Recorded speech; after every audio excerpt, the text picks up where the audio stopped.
दोस्तों आज मैं आपको इस वीडियो में कुछ चीज़ दिखाने वाला हूँ, साथ ही कुछ बताऊंगा भी आपको। जब आप स्लैब की सरिया बांध रहे होते हैं, जैसे कि आप देख रहे हैं कि मैं यहाँ पे आपको साइड पे खड़ा हूँ और मैंने ये जो आप सरिया बाहर की साइड देख पा रहे हैं, इसको देख के मैंने वो चीज़ देखी कि शायद ये चीज़ नहीं होनी चाहिए थी। और इससे एक मकान मालिक की जो कॉस्ट होती है वो बढ़ जाती है घर को बनाने में, क्योंकि कुछ पैसा हमारा एक्स्ट्रा खर्च हो जाता है। और जो मजबूती हम चाह रहे होते हैं, जो चीज़ सोच के हम करते हैं, वो मजबूती हमारी बिना उसको करे भी हो सकती थी।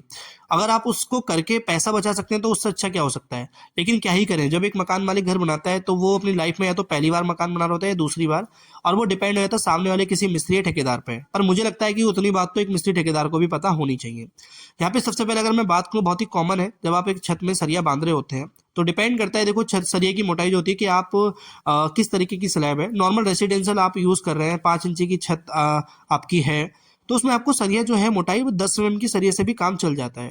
बेसिकली उससे क्या होता है कि जो इतना सफिशिएंट रिक्वायरमेंट होती है वो ठीक होती है, साथ ही उसका जो लोड होता है सरिये का, स्टील का, वो भी ज़्यादा नहीं होता, बढ़ता नहीं है।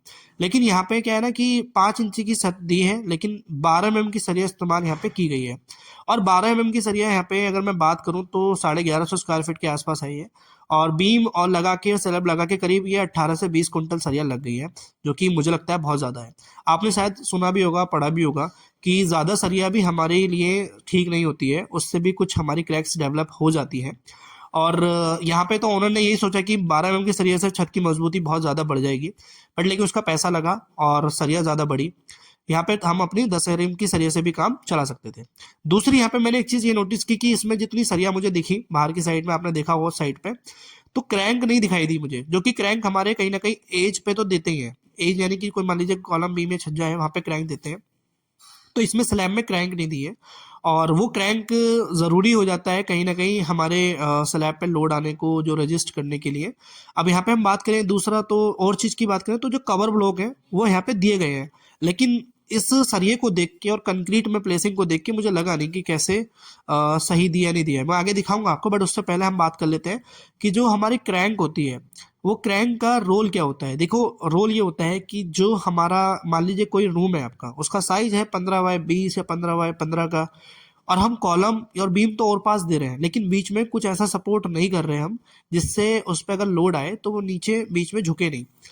तो वहां पे कुछ फोर्सेस हमारे ऐसे होते हैं जो कहीं ना कहीं नीचे हमारे सरिये को, या फ्लेक्सिबिलिटी होती है उसमें, तो कहीं ना कहीं डाउन होने के चांसेस होते हैं। तो हम क्रैंक को कुछ इस तरीके से बैंड करके देते हैं, सरिये को इस तरीके से बांधते हैं कि वो चीज़ें हमारे स्लैब में ना हो। अब यहाँ पे देखोगे आप कि यहाँ पे 10 mm की सरिया यूज़ की है और उससे क्रैंक भी दी है। सरिया तो यहाँ पे जो है लोड भी कम रहा, और आप देखेंगे कि जो सपोर्ट करने का, जो लोड को रजिस्ट करने की कैपेसिटी है, वो क्रैंक वाली में ज़्यादा होती है बजाय प्लेन वाली में। और जो हम अपनी कवर ब्लॉक प्रोवाइड करते हैं, सामने आप देखोगे कि यहाँ पे कवर ब्लॉक भी दिए गए हैं। तो कवर ब्लॉक कुछ ऐसे दें, 1 मीटर स्क्वायर में कम से कम एक कवर ब्लॉक हमारा होना ही चाहिए कम से कम। और अगर आपको लग रहा है कि उसके बावजूद भी कहीं से सरिया हमारा चिपक रहा है शटरिंग से, तो आप एक और दे सकते हैं, कोई ऐसा नहीं है, बट इतना तो होना ही चाहिए। कवर ब्लॉक हमारे कंक्रीट में और शटरिंग में एक गैप रखता है, जिससे कि कंक्रीट में हमारी सरिया जो है अच्छे से हो जाए, पकड़ कर ले। और अगर हम सरिये की मोटाई की, छत की मोटाई की बात करें, तो आप 5 से 6 इंची की जो छत है वो डाल सकते हैं, बट मैं सजेस्ट करूंगा कि कम से कम 5 इंची डालें। 6 इंची भी आपको ज़्यादा देने की जरूरत नहीं है, उससे भी आपका लोड बढ़ता है, आपकी कॉस्ट बढ़ जाती है अगर आप 1 इंची भी ज़्यादा दे देते हैं तो। सामने आप जो देख पा रहे हैं, मैं आपको बता दूं, देखो आपको क्रैंक नहीं कहीं दिख रही होगी, प्लेन सरिया है, दूरी भी जो उसकी रखी है 6-7 इंची रखी है, बट वो भी इतना मुझे नहीं लगता ठीक है। तो मुझे थोड़ा सा लगा कि ज़्यादा ही सरिया दे दी है। 10 mm सजेस्ट मैं करूँगा आपको स्लैब में देने की, और क्रैंक ज़रूर देनी है, कवर ब्लॉक का आप सही से इस्तेमाल करें। तो अगर आपने इस वीडियो से कुछ सीखा है तो वीडियो को लाइक करना, चाहिए सब्सक्राइब करना चाहिए, ताकि वीडियो देखने के लिए। Thank you for watching video, मिलते हैं अपनी नेक्स्ट वीडियो में।